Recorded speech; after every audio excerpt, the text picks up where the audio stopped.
Hi sa lahat! Happy Halloween and happy weekend! Here's another set of Tagalog Homograph words and our first one ay Tago. Tago. Tago means hide. Tago. If you wanna tell someone to go hide, magtago ka. Magtago ka. Prefix mag plus the word tago. But sometimes we don't use prefixes and we just say, tago ka, go hide. My mom is here, go hide. My mom is here, tago ka. Tago. And if you pronounce the word tago, tago means hidden, out of sight. Hidden. Tago. Example, ang isla ay tago. The island is hidden. Or tagong isla. Hidden island. Tagong isla. Second one, talon. Talon. Talon. Same pronunciation. It can either mean jump or waterfall.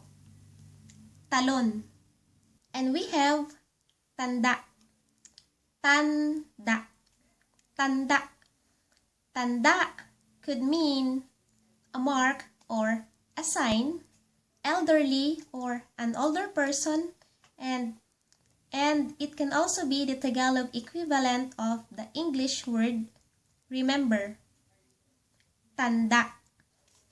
I'm going to put this here on this page of the book para tanda ko na nasa page 167 ako.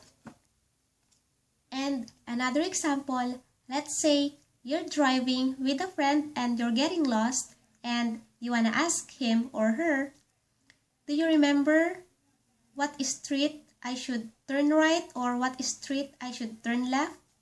Do you remember? Tanda mo ba? Tanda mo ba? And tanda can also mean an elder person or old. And if you call an older person tanda, it is viewed disrespectful and rude. Example, huy tanda.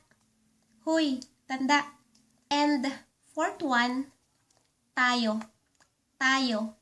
Tayo is the equivalent of the English word we. Tayo is the equivalent of the English pronoun we. Tayo. Tayo. And that includes myself, you, him, and her. We are all friends. All of us. Tayo. But if you mean to say we, like, for example, I mean to say we, not including you, just us. We are friends. Kami. Kami. And we, including you, tayo. Myself, you, him, and her. Tayo. If you pronounce the word tayo, tayo means stand up. Tayo. And as I said earlier, sometimes we just don't use prefixes. And here's another example, tayo. The proper way to say stand up is putting the infix tayo. Tayo.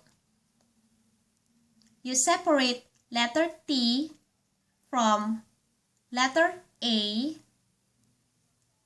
and you put in between. Tumayo. Stand up. You stand up.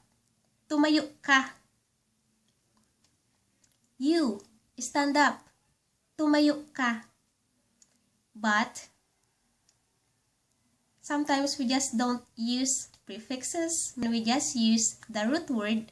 So we just say tayo. Like if I'm talking to you and I want to say stand up. Tayo. Tayo.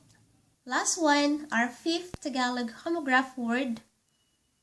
It has three meanings. It can either mean tube or pipe, sugarcane, or it can also mean sprout. And the word is, first, tubo. Tubo. Tubo. Tubo means sugarcane. If you pronounce the word tubo, it means sprout. Tubo. And if you pronounce the word tubo, it means pipe or tube. So, let's review. Tubo means sugarcane. Tubo